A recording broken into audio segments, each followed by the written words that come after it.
Hello again. I tell you what I hate, and that is hitting bad golf shots, but you can't avoid it. We are flawed creatures. We're going to hit bad shots. I think what I hate the most is bad decisions, so let's go and make some bad decisions. At 440 yards, this ninth hole is a driver, so nothing wrong with that choice at all, and it's pretty well torched right down the middle. You know, people say that single figure golfers don't hit bad shots. Well, bad shot incoming. I'm aiming correctly for the left edge of the green, for the left to right wind, and then I just promptly shut the face on it. I'll tell you what would be a bad decision here, would be to be taking a sand wedge or lob wedge and trying to float it up onto this green. There's no need. It's just a chip and run with a pitching wedge, and we find ourselves a couple of feet away, and despite the bad shot, we get ourselves a par. The 10th here behind me is just over the 300 yards, and it plays ever so slightly uphill. I want a tee shot that's going to leave me anywhere from 90 to about 125 yards. Somewhere that's going to give me a full shot with a short iron, maximum backspin, and I think that's my best chance of making a birdie, and that is how I would normally play it. But we're making bad decisions. The ground's rock hard. If I hit driver, I've got every chance of getting pretty close to this green. But would you make that choice, or would you stick with a lofted wood that's going to give you a full shot? This fairway is not only narrow, it is rippled.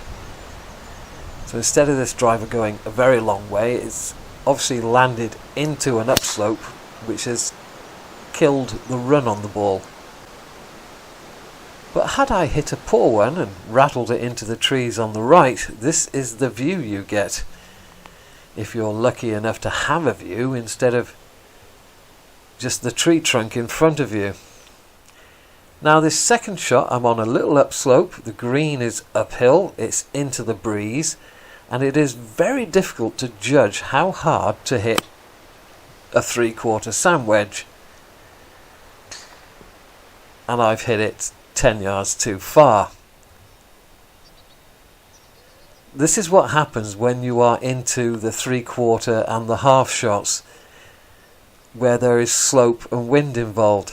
That putt from the back of the green could quite easily have gone 7 or 8 feet past. I would have been much happier hitting 5 wood and then having a full shot in. Flag is on the left. In fact, I've had to come all the way over to the right side of the tee to see it past the willow. I'm going to try and draw the 9-iron to this left-hand flag, and then didn't commit to it. There's always a part of the brain that knows you are making a bad decision, and that sometimes can get in the way of hitting a decent shot. I've got my long lag incorrect. It didn't turn as much as I thought.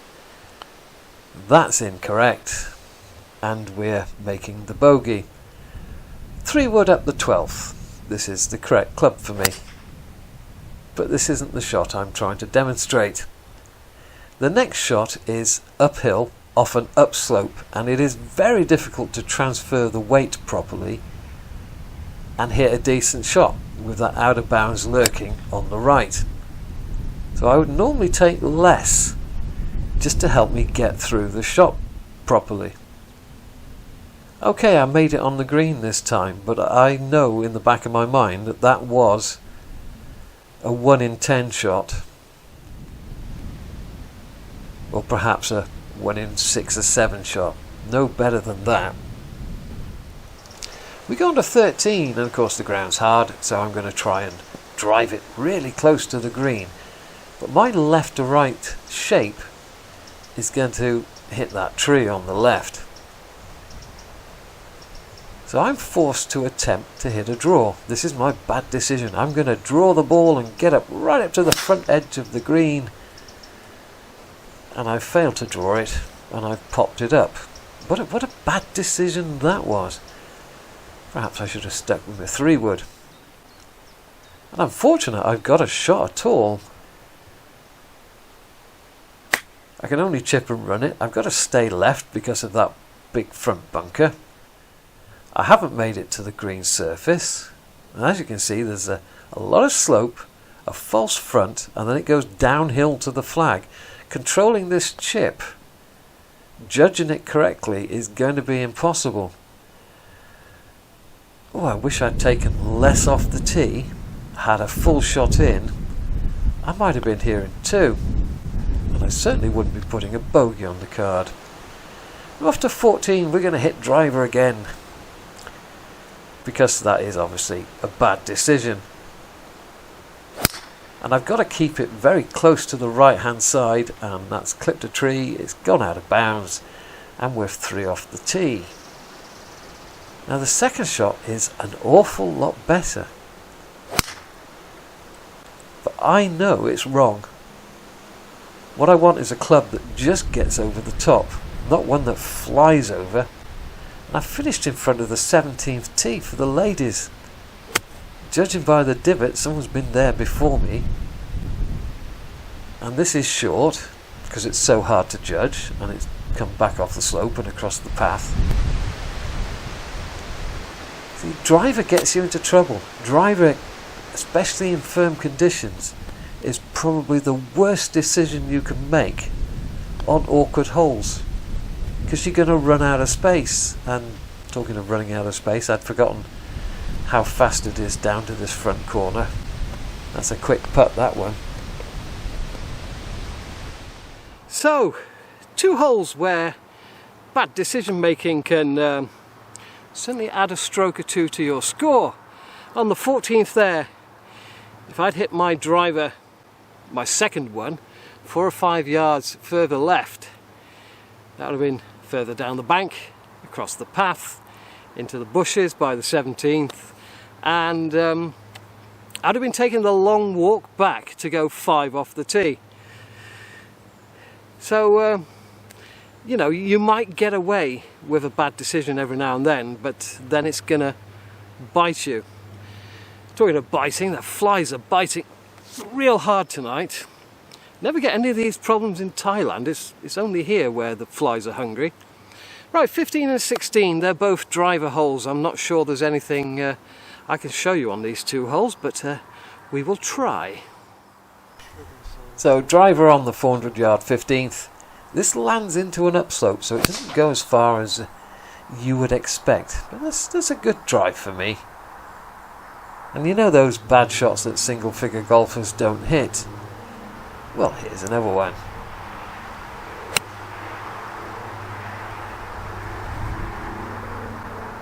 Don't know why, but I'm shutting the face occasionally with the iron.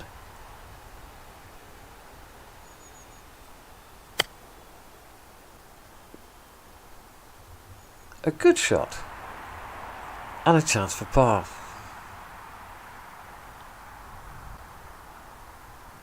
And now a chance for a bogey. Bad decisions are worse than bad shots. On to 16, another driver hole. I've got to get over the ridge. 3-wood isn't going to do it for me. Look how burnt the golf courses are now. But now a bad decision. The green is a little bowl, and to get close to the flag you need to land it right on the front. So I've tried to land it right on the front, and of course misjudged it up the hill, hit the bank and come back down. So let's check another ball down and hit the shot I was supposed to play. And that's a shot that's firm enough to get up on the green and don't worry too much about where the ball finishes. So I'm faced with the same choice. Just get it on the front and have the ball roll down to the flag. There's my second ball. Of course I didn't get it on the front. You see how a bad decision leads to a bad shot, which leads to another bad decision, which leads to another bad shot.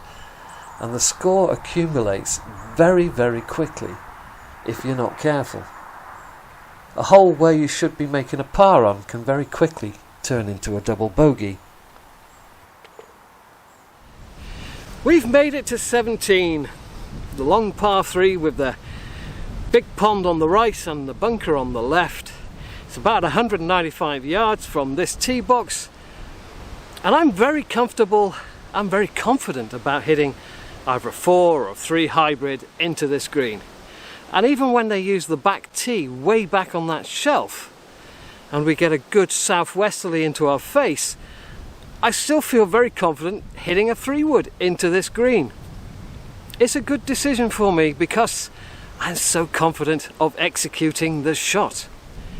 But if you're not, if you have any doubt here, if 195 yards straight is not a shot you produce very often with whatever club it takes you to do it, then you've got to do something different, like hit it up the hill, have it run down the hill where it's not going to go into the sand and it's not going to go into the water. You've got to put a shorter club in your hand. In fact, I'll do it for you now.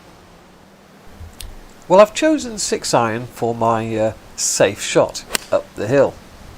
I could have gone 5 and got that little bit closer, but with all the trouble on this par 3, we've still got our golf ball. We're not in the bunker on the left, and we're not in that pond on the right, the other side of my bag. Alright, we're not on the green, we're chipping. But this is a stroke hole for myself and for most other people, and we've got a putt for a par. 18. I have the length, the ability, the confidence and the correct line over the corner of the trees there to get greenside or even on the green. I've been on the green before, but there's a lot of wind about tonight, and once that ball's out there about 180 to 200 yards, I will have lost control over where it finishes.